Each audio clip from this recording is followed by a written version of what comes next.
Hey creators, this is Tom. This week we are experimenting with a new format where we have a conversation with a real YouTube creator, not a YouTube employee, and we'll spend some time with Violaine to talk about her journey as a creator, and then maybe Violaine can share some of the frustrations that you've had with YouTube, and I'll try and give a little context or perspective, and hopefully people will find it useful.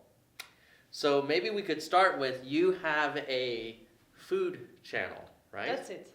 So why did you do that? How did you decide to do it? So I started this food channel 2 years ago. Actually, I got interested in those American food channels, which are very famous with a lot of subscribers.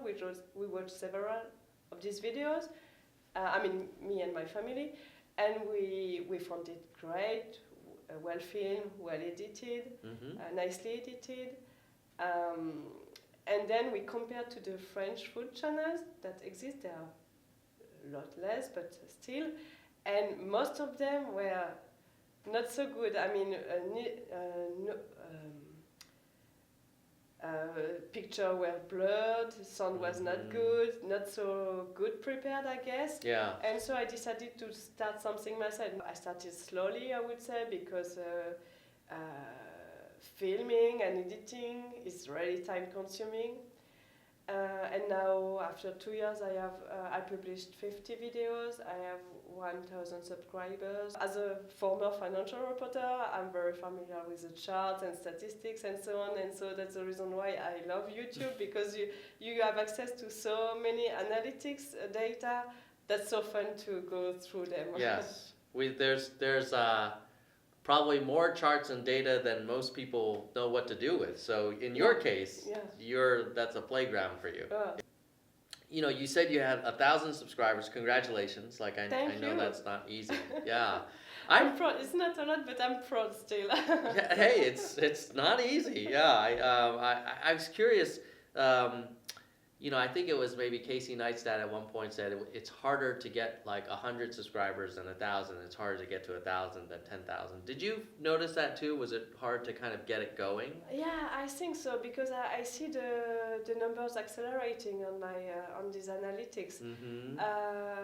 Maybe I was at 600 in November, and now 1,000. So yeah, it's growing quite. Yeah. Even faster, I think so. Yeah. Was it because of something you did? Was it just took some time, or how did that? It takes sometimes. I realize some videos become famous maybe sometime after a TV show, or there was some TV show or TV documentary. Some people saw something about sourdough bread, and then they want to know more about sourdough bread. They're looking into YouTube, and they can find my channel. How did you do some marketing of the channel outside of YouTube, like social media, other social media? Yeah, so I did a bit on Facebook, but I'm really new on Facebook, and I try to focus on YouTube, because I would say my goal is to grow on YouTube. But if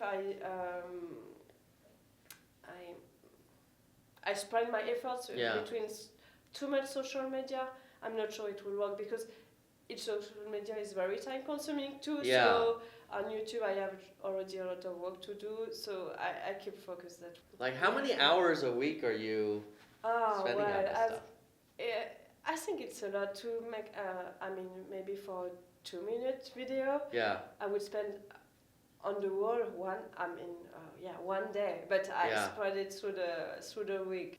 We have not rehearsed any answers, so I'm a little nervous about what you're gonna say. But we'll see how this goes. But maybe can you share like a few things that you're either confused by, or curious about, or frustrated about, and then I can maybe try and provide a little context and color about how maybe we think about it, and hopefully that will be useful to people out there. Yeah, I would say my biggest disappointment, was the subtitles. Once, out of curiosity, I tried the automatic subtitles on my video, Mm-hmm. and they were really terrible. Yeah. Because I was speaking, of course, of a food recipe, so Yeah. giving the ingredients and so on, speaking of dough, oven, and so on. Mm-hmm. And on the subtitle, we could read some name of politicians, some singers, but without any link about with the video. And for example, once I was saying add some cinnamon and maybe cinnamon and what I don't remember, and vanilla I would say. And on the subtitles it was written add some mescaline. Oh.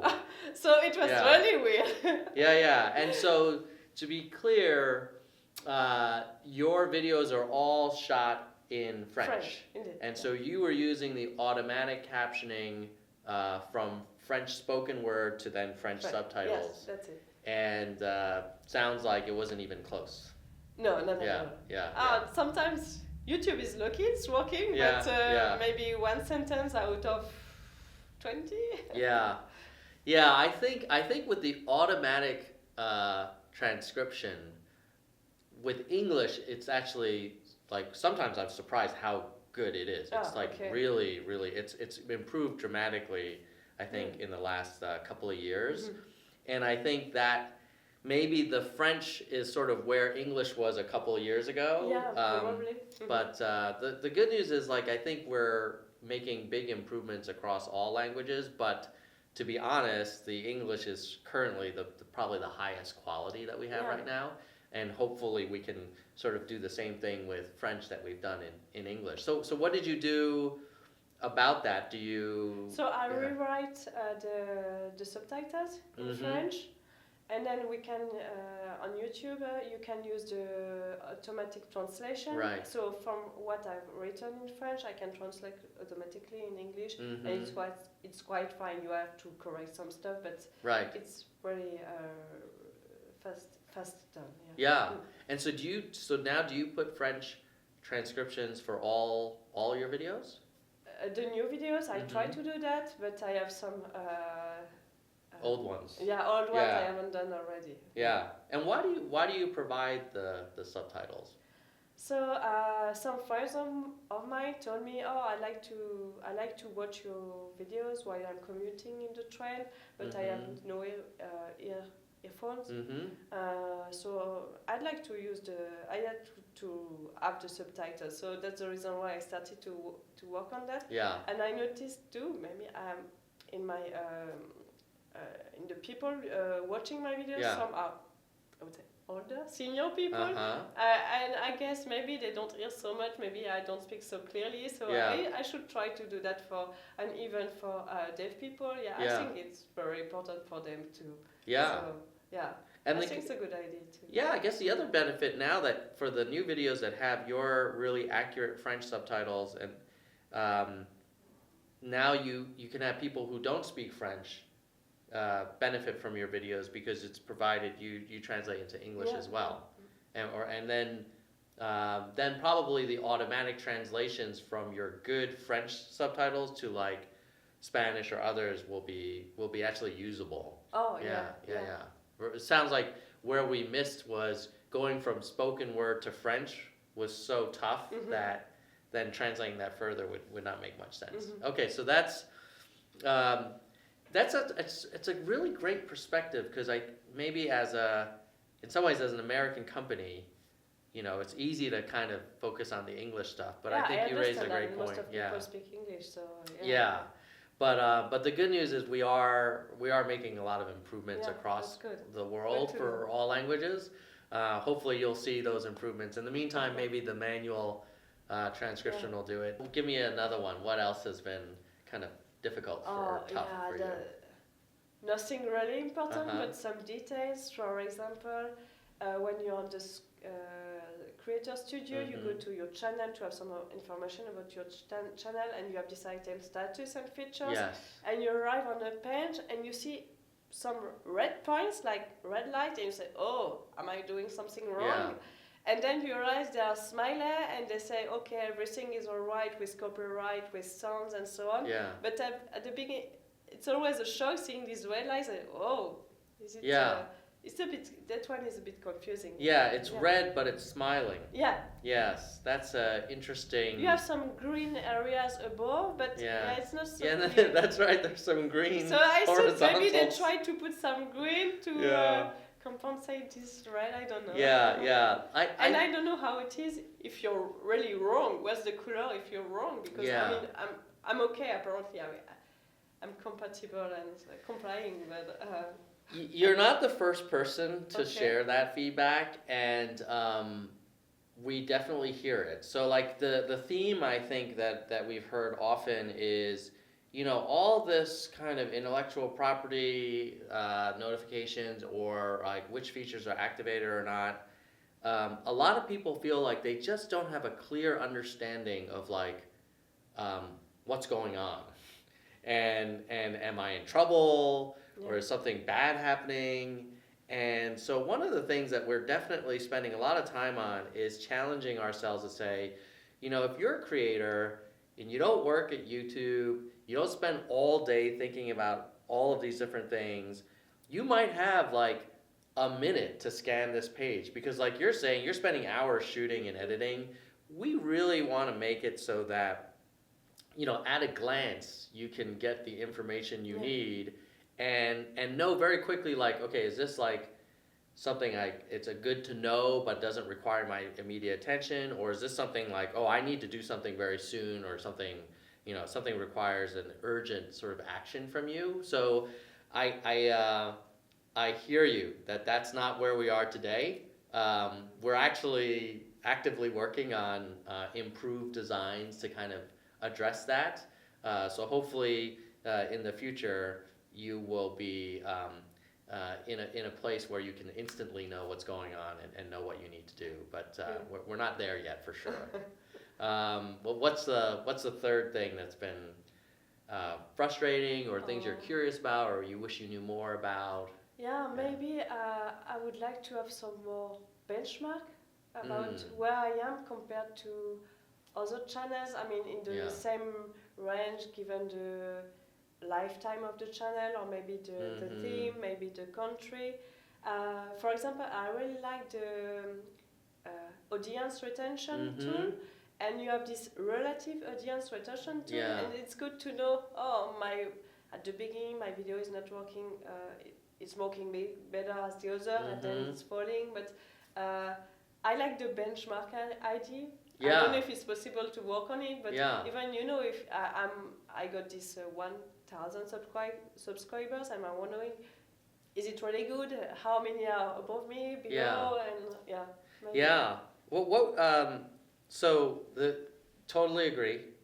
I think the theme I've heard from others around this is, like, for example, with YouTube analytics, like all these charts.